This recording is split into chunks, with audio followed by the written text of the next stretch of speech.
ሰላም ጤና ይስጥልን የተወደዳችሁና የተከበራችሁ ውድ የአራዳ ቅዳሜ ፍሬ ነገር ፕሮግራም ተከታታዮቻችን እንዴት ናችሁ? እንዴት ሰነበታችሁ? ሰላም ለእናንተ ይሁን። የዛሬውን የፍሬ ነገር ፕሮግራማችን እነሆ ተጀመረ። እንግዲህ ለዛሬ ለመወያየት የመረጥነው ርዕስ ማህበራዊ ሚዲያው የመገናኛ ብዙሃንን ወይም ደግሞ ሚኒስትሪ ሚዲያውን እየተካ ነው የሚል የብዙ ሰዎች አስተያየትና ኮሜንት ደርሶናል። ይሄ እውነት ነው ወይ አይደለም የሚለውን ለማረጋገጥ ዛሬ እዚህ ስቱዲዮ ሁለት ሰዎች ጋብዤላችኋለሁ። ሁለቱም የራሳቸውን ሐሳብ ያካፍሉናል። እንግዶቼ የራሳቸውን አስተዋውቁን። ከዛ በፊት ተመልካቾቻችን ይሄንን ፕሮግራም ላይክ፣ ሼር፣ ሰብስክራይብ በማድረግ አብራችሁን ቆዩ። ይሄን ፕሮግራም እያሳለጥኩ አብራችሁን ቆዩ። እኔ አሌክስ ነኝ። ፕሮግራሙ ፍሬ ነገር። ወደ ውይይታችን ከመግባታችን በፊት እንግዲህ ግራና ቀኝ ሁለት እንግዶች አሉኝ። እስቲ ራሳችሁን መጀመሪያ በማስተዋወቅ እንጀምር። እስቲ እኔ ፔሶ እባላለሁ። ፔሶ ይባላል። ይሄ ከገንዘብ ጋር የተገናኘ ስም ነው፣ መገበያያ ጋር። ኦኬ እሺ። ፔሶ እንደ ዶላር አይነት እና ብዙ ተከታዮች ያሉት ቲክቶክ አካውንት አለኝ። ቴንክ ዩ ፎሎወሮቼ፣ ቴንክ ዩ። እሺ እንግዲህ እኔ ዳንኤል እባላለሁ፣ ጋዜጠኛና የፊልም ዳይሬክተር ነኝ። እንግዲህ ቀደም ሲል በአንድ ጋዜጣ ላይ አምደኛ ሆኜ ሰራ ነበር። ከዛ በኋላ ደግሞ የተለያዩ ፊልሞችን ሰርቻለሁ። እንግዲህ አሁን ውይይታችንን እንጀምራለን። ወደ አቶ ፔሶ እመጣለሁ። እሺ አቶ ፔሶ፣ አቶ ዳኒ ባነሱት ሐሳብ ላይ ቲክቶክ እኮ ሁሉንም ፎርማት በልጧል። ማን ቴሌቪዥን፣ ራዲዮ ምናምን የሚባል ነገር የለም። አሁን ቲክቶክ ሁሉንም እኮ በልጧል እኮ ብራዘር። እንዴት እንዴ? ሁሉም ሰው ያለው እኛ ጋር እኮ ነው። ቲክቶክ ላይ ነው ያለው ሁሉም ሰው። እንዴ ማን ነው እንደዚህ ቴሌቪዥን እንደዚህ አየው የሚል ሰው አለ? እንዳውም በዚህ ሰዓት ሁሉም እኮ ሰው ሬዲዮ አላዳምጥም ቴሌቪዥን አላይም እኮ ነው የሚል እንዴ። እስኪ ሰው ዞር ብለህ ጠይቅ ብራዘር። ኦኬ ሰው ያለው እኛ ጋር ነው እያልኩ ነው። ሁሉም እናንተ ጋር ነው ያለው። አዎ እንዴ። ቴንክ ዩ ፎሎወሮች፣ አሁንም ደግሜ ላመስግናችሁ። እሺ አቶ ዳኒ፣ አቶ ፔሶ ባሉት ሐሳብ ላይ አስተያየት አለዎት? ጥሩ ነው። ምንድነው አሁን አንደኛ ምንድነው ለብሶ የመጣው ራሱ ልብሱ ምንድነው? ይሄን ለብሶ የሚጮው ያንጸባርቃል። ልብሱ ቆርቆሮ የለበሰ ነው ይመስለው። ኮት ነው ብቻ ትንሽ ልብሱ አበባን በስቶበታል። የሀብታም አጥርብ ነው ይመስለው። እኔ ወደ ሐሳቤ ልግባ። ምንድነው ማህበራዊ ሚዲያው ገና ነው። እንደ ሚኒስትሪ ሚዲያው ገና አልተደራጀም።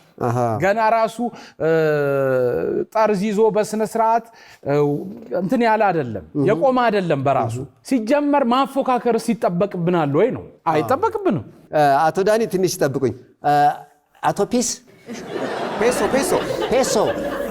ኦኬ። አቶ ፔሶ አላውቅም ለማለት ነው። ፎሎ እኮ አድርገኛል። አይገርምም? እኔ ፎሎ አድርገሽኛል እኮ። እኔ አይቼዋለሁ። መጀመሪያ አንተ ስትጋብዘኝ ፎሎ እንዳረከኝ አረጋግጬ ነው የመጣሁት። አንተ ጋር ፒስ ምናምን ትላለህ እዚህ ጋር አለማወቅ ነው። እሺ በነገራችን ላይ ወደ እሱ ልሂድ፣ ወደ ብራዘር። ማን ነበር ስሙ? ዳኒ።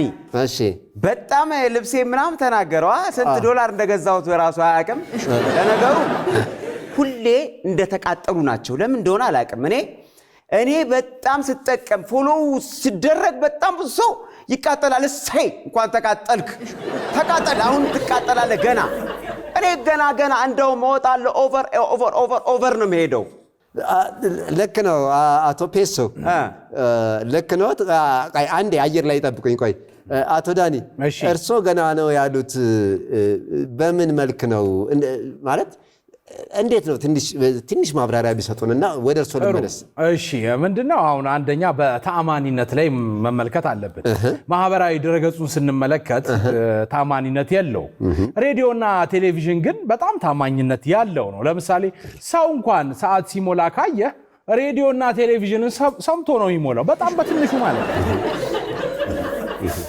ትክክል ብራዘር። አቶ ፔሶ እንዴ አሳባለቱ እዚህ ላይ እንዴ አለኝ እንጂ ብራዘር። አንተ አውቶማቲክ የሚባል ነገር እኮ አለ። ሬዲዮ ቴሌቪዥን አይቶ እንዴት ነው የሰው ልጅ ሰዓት የሚሞላው? ተው እንጂ ብራዘር። ስለ ታማኝነት ነው እኮ የተወራ። ታማኝነት እሺ፣ እኛ ውሸታሞች ነው እያልከን ነው? ውሸታሞች ነን ናችሁ እያልከን ነው? እንደሱ አይደለም። አንዴ ውሸታምነት ሳይሆን ታማኝነት ግን የላችሁም። የፈለጋችሁትን ነገር አምጥታችሁ ሚዲያው ላይ ብታወሩ ተመልካች እየተቀበለ እናንተን ነገር አይቀጥልም። ሲያጣራ ውሸት ሆኖ ይገኛል ብዙ ነገር። አቶ ፔሶ ብዙ ሰዎች በእንደዚህ አይነት ነገር እየተወያዩበት ስላለ ነው። የእርሶን በጣም ጥልቅ የሆነ አመለካከት እንፈልጋለን። አሁን እርሶ ካለባብሰው ተነስተው አውርተዋልና እስቲ እርሶ ደግሞ የሚሰማዎትን ነገር ይንገሩን። እኛ ከኋላቸው ተነስተን ማለት ነው የሌለ ስንመነጠቅ ማለት ነው አይናቸው ደም ለበሰ ማለት ነው። አይናቸው ደም ለበሰ ደግሞ አይውልህ ምቀኛና ቅንድብ የትም አያድግም። መቼም አያድግም። እናንተ ናችሁ እማታድጉት እናንተ ናችሁ። እኔማ ብራንድ ነኝ። ለምሳሌ ከፍ እያልን ስንመጣ ለምንድን ነው ታዲያ የምትናደዱት? ጥያቄ አቶ ዳኒ እኔ ልጠይቅዎት። እሺ እርሶ ቲክቶክ የለዎትም? አለኝ። አሁን ለምሳሌ እኔ አለኝ። በአብዛኛው ጊዜ ያው እኔ ቲክቶክ ላይ የተቀነጫጨቡ ከስራዎቼ ላይ የቀነጫጨብኩ ለቅና ከዛ ዋናውን ሄደው እንዲመለከቱ ነው ማደርግበት። ፕላትፎርሙን ለዚህ ነው የምጠቀመው እንጂ ከሬዲዮና ከቴሌቪዥን ጋር ግን ጭራሽ የሚወዳደርም የሚነጻጸርም ነገር አይደለም። ምን ቴሌቪዥን ትላለህ እንዴ? ኧረ አይደብርህ። እኔ 104 ኢንች አለ ቤቴ የሚባል የለም። ይቅርታ ብለው ነው የሸጡልኝ። እንግዲህ ብለው ነው እንደዛ ብለው ነው የሸጡልኝ። አያ ለማንበብ ጉዳቱ ይሄ ነው። ዝም ብለህ ገዛቸው የሚባል የለም። 104 ቆይ አታነብም እያልከኝ ነው? ቢሆን ነው እንግዲህ 104 ኢንች ኬት ይመጣል? ዓለም ላይ የለም። አብዳል እንዴ? 350 ሺህ ብር እኮ ነው የገዛሁት። እሺ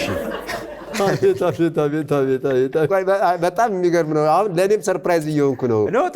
ተበልጣል በለው በቃ። አንድ ወደ ሀሳቡ ተመለሱልኝ። አንድ ጊዜ እሺ ቆይ አሁን ተበልጣል አለ። በምንድን ነው የተበለጥ ነው? ሰው እኛ ጋር ነው ያለው ብራዳ። ሰው እኮ ሽንት ቤትም እኮ ሄደ እኮ ሰው እኮ ሰው አለ ይላል እኮ። ለሽንት ቤት ሰው መኖር አይደለም ዋናው ጥያቄ። እናንተ ጋር ሰው ስላለ ትሻላላችሁ ማለት ግን አይደለም። ሽንት ቤት ጋር ያለውና እኛ ጋር ያለው ሰው ይለያያል ብራዳ። ያው ነው፣ ሁለቱም መቀመጥ ነው የሚፈልገው። እሺ አንድ ጊዜ እየተደማመጥን ወደ ሀሳቡ እንመለስ። አቶ ዳኒ ያነሱትን ርዕሰ ጉዳይ ጨርሱ። አዎ ምንድነው እነሱ ጋር ሰው ስላለ እናንተ ትሻላላችሁ ማለት አይደለም እያልኩት ነው እኮ። እንዴት ማለት? ለምሳሌ አሁን ይኸውልህ ሚኒስትሪ ሚዲያ ላይ ለመስራት አንደኛ እውቀት ይፈልጋል፣ ትምህርት ይፈልጋል። እኔ አሁን ዲግሪ አለኝ፣ ማስተርሴን የሰራሁበት ዩኒቨርሲቲ አለ፣ መጥራት እችላለሁ። እዛ ሄጄ ተምሬ ነው ያገኘሁት። እነሱ ጋር ግን እንዲህ የሚባል ነገር የለም። የፈለገው ነው የሚያወራው። አሁን ይሄ ሰውዬ ለምሳሌ እኔ ከዚህ በፊት ገብቻ አይቼዋለሁ። ካላስተማርኳችሁ ይላል። ለራሱ እኮ አልተማረም። ካልመከርኳችሁ ይላል።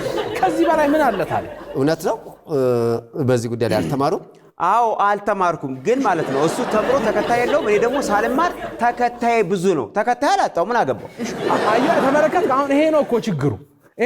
ይሄ ነው ዋናው እኮ ለማህበረሰቡ የሚያስፈራው። ተከታይ ማግኘቱ ብቻ ነው ዋናው ትልቅ ነገር ተደርጎ የሚታሰበው። እውነት ነው አቶ ዳኒ። የቲክቶክ ተጽዕኖ በጣም እየጨመረ መምጣቱን አይክዱም። ታዲያ ይሄ ምን ጉዳት አለው? እርሱ አሁን ምንድነው ጉዳቱ ብለው ነው የሚያስቡት? ይሄ ምን ጉዳት አለው? ጥሩ ጥያቄ ነው። ምን መሰለ አሁን የሚያሳስበኝ ነገር ምን መሰለ፣ አሁን ይሄ ትውልድ ጥልቀት የለውም። በደንብ ቁጭ ብሎ ለረጅም ደቂቃ ማሰብ አይችልም። ተው ማሰቡ፣ ለረጅም ደቂቃ መጽሐፍ ማንበብ አይችልም። አንድ ፊልም በቅጡ መጨረስ አይችልም። በቃ ያንን አጫጭር ነገር እንዲህ ሲል ይውላል። ስንት ቪዲዮ ነው የሚያየው? አንዱን ሐሳብ ይዟል አይዞም፣ እንዳለ ባዶ መጨረሻ ላይ ሰው የማንበብ ልምዱን የፊልም ማየት ልምዱን ምናምን በቲክቶክ ተጽዕኖ ተነጥቋል እያሉ ነው። ይነጠቃል፣ አይቀርም። ኦኬ አቶ ፔሶ እዚህ ላይ ምን አስተያየት አሉት? እሱ ባለው ላይ በከፊል እስማማለሁ። እንዴት? ነገር ግን ቲክቶክ ላይ ስንቶች ናቸው ተረድተው ህይወታቸውን የቀየሩት? አንተ የምትመሰክረው ነገር ነው አሌክስ። እሺ ብዙዎቹ ህይወታቸው ተቀይሯል በቲክቶክ። እውነት ነው። እንደገና ደግሞ ሜንስትሪም ሚዲያው እንደ ቲክቶክ ተደራሽ ሊሆን አልቻለም። አይ ዶንት ኖ የውጩን አላቀም፣ የኛ ጭራሽ አልቻለበት። ለምን ይመስሉታል? ለምንድን ነው? ማህበራዊ ድረገጽ ለኔ ይለያል። ምርጥ ነው፣ ምርጥ ፎርማት ነው። እንዴት? አሁን ለምሳሌ የሆነ ነገር እኔ ከመጣልኝ በማይንዴ ወዲያውኑ እኔ እዛው ላይ የሶሻል ሚዲያው ላይ ማጋራት እችላለሁ ለጓደኞቼ፣ ለፎሎወሮቼ ነው። ያንኛው ሜንስትሪም ሚዲያ የሚባለው ደግሞ ነገ ገና ለጥራቱ ተጨንቆ ባለሙያዎችን ገና አሰባስቦ አስፈቅዶ ወይ ገና የሆነ የሚመለከተውን አካል ምናምን እንትን ብሎ፣ ይሄኛው የማህበራዊ ሚዲያ ፎርማት ለብዙሃኑ በጣም አስፈላጊና ምርጥ ፎርማት ነው። ስለዚህ ሜንስትሪም ሚዲያውን በልጦታል። በቃ ምንም ማድረግ አይቻልም ብራዘር። አሁን ህዝቡ ያለው ሜንስትሪም ሚዲያው ላይ አይደለም፣ እኛ ጋ ነው። የኔ እስኪ የሆነ ነገር ፖስት ሳደርግ ዝም ብለህ እስኪ እግዚአብሔር ያሳይ አንተ እስኪ ዝም ብለህ እስኪ ምን አይነት አታይ ወዲያው ተተተተተተ ብሎ ሚሊየን እናንተ እኮ ማለት ነው ስትለቁ የሆነ ቲክቶክ ላይ ወይ የሆነ ነገር እንኳን ፌስቡክ ላይ ስትለቁ እኮ ማለት ነው 4 ሰው 5 ሰው አይደል እንደሚያይላችሁ። እዚህ ላይ ያው ወደ መጨረሻው ብዙ ነገር ዘባርቋል። ይሁን እሱን ልለፈውና ግን ስለ እርዳታ ያነሳው ላይ መናገር እችላለሁ። አሁን የእርዳታ ስራ ያው መጀመሪያ የጀመረው ሚኒስትሪ ሚዲያው ነው። ከሚኒስትሪ ሚዲያው ሚኒስትሪ ሚዲያ የሚለውን በነገራችን ላይ ብዙሃኑ እየሰማ ነውና በአማርኛ ተርጉምላችሁ እስኪ። እሺ አንዴ በመገናኛ ብዙሃን ላይ ነው የተላለፈውና የታየው። ይሄ ሚኒስትሪ ሚዲያ የጀመረውን እርዳታ ግን ተከትለው ብዙ ቲክቶክ ላይ ያሉ በጎ የሚያደርጉ ልጆች እንዳሉ አይቻለሁ። ይሄንን ደግሞ ማበረታታት የሚቻልም ነው፣ ጥሩም ነው። ይሄ ጎበዞች የሚያስብል ነው። የማንን ፈለግ ተከትለው የዚህ መገናኛ ብዙሃኑን ማለት ነው። ይሄንን በዚሁ ሳልናገር አላልፍም ብዬ ነው። ግን ወሰን የሌለው እንዴት ነው ቶሎ ተደራሽ ደግሞ አይደለም ሚኒስትሪ ሚዲያው ለሚለው እሱ ምንድነው አንደኛ ተአማኒነት ይፈልጋል ነው። ለብዙሃን የሚደርስ ስለሆነ ተአማኒነትና ኃላፊነት ይዞ ነው የሚንቀሳቀሰው። አቶ ዳኒ በጣም አመሰግናለሁ። እመለሳለሁ ወደ እናንተ። የተወደዳችሁ ውድ ተመልካቾቻችን በጣም የሚገርምና በጣም አንገብጋቢ ጉዳይን እየተወያየን ያለነው እናንተም በየቤታችሁ ሆናችሁ በዚህ ርዕስ ጉዳይ ላይ በደንብ እርስ በርሳችሁ ተወያዩበት። ይህን ፕሮግራም እንደዘለቀ እንዳማረ እንዲቆይ ከፈለጋችሁ ላይክ፣ ሼር፣ ሰብስክራይብ አድርጉት። አቶ ዳንኤል በጣም እናመሰግናለን። የሁለቱንም የመገናኛ ብዙሃንም የማህበራዊ ሚዲያውንም ሐሳብ አስቀምጡልናል። አቶ ፔሶ፣ አቶ ዳንኤል ማህበራዊ ሚዲያው ተጠያቂነት የለውም፣ ኃላፊነት የለውም፣ የሚያሻውን ነገር ባሻው ሰዓት ይለቃል፣ ይሄ ማህበረሰቡን አቢዩዝ ያደርጋል የሚል ሐሳብ ነው የሰጡት። እርሶ በማህበራዊ ሚዲያው ላይ ያለው ሐሳብ ምንድን ነው? እስቲ ንገሩን። ከአቶ ዳንኤል የተለየ ሐሳብ ካለው ትንስማውት። ኃላፊነትና ተጠያቂነት አለው ማህበራዊ ሚዲያው። በምን ሐሳብ አይግባ።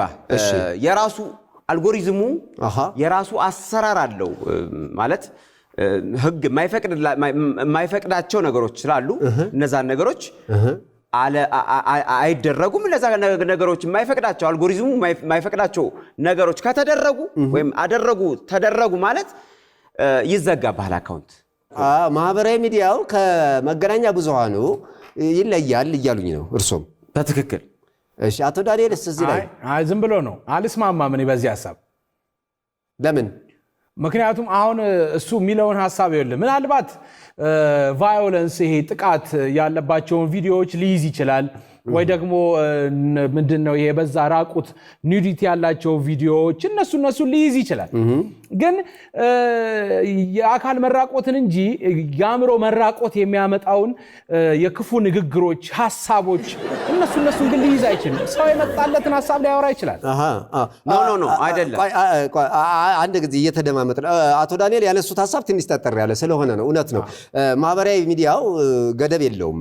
ያሻውን ፒክቸርም ያሻውን ቪዲዮም ያሻውንም ምስል የመልቀቅ መብት አለው። እንደ መገናኛ ብዙሃን እንደዚህ ልክ አይደለም እያሉ ነው እሳቸው። አሌክስ እኔ ደግሞ እያልኩ ያለሁት ምንድነው መሰለ? እሺ ሪፖርት ማድረግ ትችላለህ ነው ማለት። አሁን እንደዚህ አይነት ነገር ሐሳብ የሚያራምዱ ሰዎች እኮ አሉ ግን ሪፖርት ማድረግ ትችላለህ። ለዳኒ በሚገባው ቋንቋ ንገረው። ሪፖርት ተደርጎ እኮ ይዘጋል አንድ አካውንት አይደል እንዴ? አዎ ትክክል ነው። ሪፖርት ታረጋለህ፣ ታዘጋዋለህ፣ በቃ አለቀ። ሲጀመር ሪፖርት እንደዚህ አይደለም። ሁለተኛ ነገር ደግሞ ምን ዋጋ አለው? አሁን ለብዙ ሰው ጋር ከደረሰ በኋላ ሪፖርት ቢደረግ ሰው እኮ አንድ ጊዜ ደርሶታል ሐሳቡ። ፋሚሊ እየሰማችሁ ነው አይደል? ፋሚሊ እየሰማችሁ ነው በደንብ አድርጋችሁ። ብራዘር አንተ የፈለከውን ያህል ብትንጨረጨር ማለት ምንም አታመጣም። ይልቅ በጊዜ ንቃና ፈምስ። ብራዘር ፈምስ። ዝም ብሎ ይፈመሳል እንዴ? የማህበረሰቡን እሴቶች በማናደድ ነገሮችን በመደበላለቅ አይደለም ወደ እውቅና መምጣት ያለበት ሰው። ትክክል ነው። እውነት ነው። አቶ ዳንኤል ይህንን ሐሳብ በጣም እጋራውታለሁ። አቶ ፔሶም ያሉትን ነገር እጋራዋለሁ። አቶ ፔሶ ወደ እርሶ ልምጣና አሁን የተባለው ነገር ግን እርግጥ ነው እንደዚህ አይነት ነገር ይደረጋል? እውነት ነው አሌክስ? ምን መሰለ፣ በእርግጥ ያልተለመዱ ነገሮችን ፖስት ማድረግ ምናምን ፎሎወሮችን ያበዛል። ይሄ እርግጥ ነው። ምንም ጥርጥር የለም። ሆን ተብሎ ነው የሚደረገው እያሉኝ ነው። ያ ፎሎወር ለማብዛት። ታዲያ ይህን ድርጊት በመፈጸም ወይም ይህን ነገር በማድረግ በኋላ የሚጸጸቱበት ነገር አይፈጠርም? የሚጸጸቱበት ጉዳይ አይሆንም ብለው ያስባሉ? ህሊና ካለው ትክክል። እሱማ የት ይቀራል? ትቆጭ ምናምን ትችላለህ። ግን ደስ የሚለው ደግሞ ምን መሰለህ? ደስ የሚለው ህዝቡ ቶሎ ይረሳል። አሁን የህዝቡን መርሳት ተማምነህ ነው ማለት ነው የምትሰራው። ይገርማል። ወዲያው ይረሳል። አንድ የተነሳ ወዲያው ይረሳል። ቢግ ኢሹ ምናምን አምጥተህ ራሱ ማለት ነው ወዲያው በቃ ሜሞሪ ላይ የለም። በቃ የሚገርም ነው። አወይ አቤት አሌክሴ፣ አቤት። ግን አንተን ብትፈምስ ደስ ይለኛል። የምር ምን አድርግ መፈመስ አለብሽ እኮ። ለመፈመስ ምን ልበል? ምን ይሰራልሃል? ምን አገኛለሁ ብለህ ነው? ምን እንደዚህ ሰውዬ ቆርቆሮ ብትለብስ ነው? እንግዲህ ወደ ማጠቃለያ ሀሳቡ ነው የምንገባው። እንግዲህ ሁለቱም ሚዲያዎች ለኛ ጠቃሚዎች ናቸው። ሁለቱም ይጠቅሙናል። መገናኛ ብዙሃን ተደራሽነቱ በጣም ብዙ ነው። ሁሉም ጋር ነው የሚደርሰው። ሁሉም ተደራሽነቱ በየቤቱ ነው የሚደርሰውና ለኛ ጠቃሚ ነው። ማህበራዊ ሚዲያውም እንደዚሁ ኃላፊነትና ተጠያቂነትን ይዞ የሚያቀርባቸውን ፕሮግራሞች መርምሮና አጽድቶ ለህዝቡ ተደራሽ ቢያደርግ ተመራጭ ነው። እሱም ለኛ በጣም ጠቃሚ ነው። ሁለቱም ለኛ የሚጠቅሙ ናቸውና ሁለቱም የሚያነሱት ጉዳዮች ለማህበረሰባችንና ለሀገራችን ገንቢ ሀሳቦችን የሚያነሱ ናቸው። ሁለቱም ለኛ ያስፈልጉናል። ይህንን ሀሳብ ይዘን ነው ዛሬ የተወያየ ነው። እንግዲህ ሁላችሁም ተመልካቾች ባነሳነው ሀሳብ ላይ በየቤታችሁ ሆናችሁ ይህንን ርዕሰ ጉዳይ ተወያዩበት። ሳምንት ሌላ ርዕሰ ጉዳይ ይዘን እዚሁ ፕሮግራም ላይ እንገናኛለን በሌላ እንግዶች።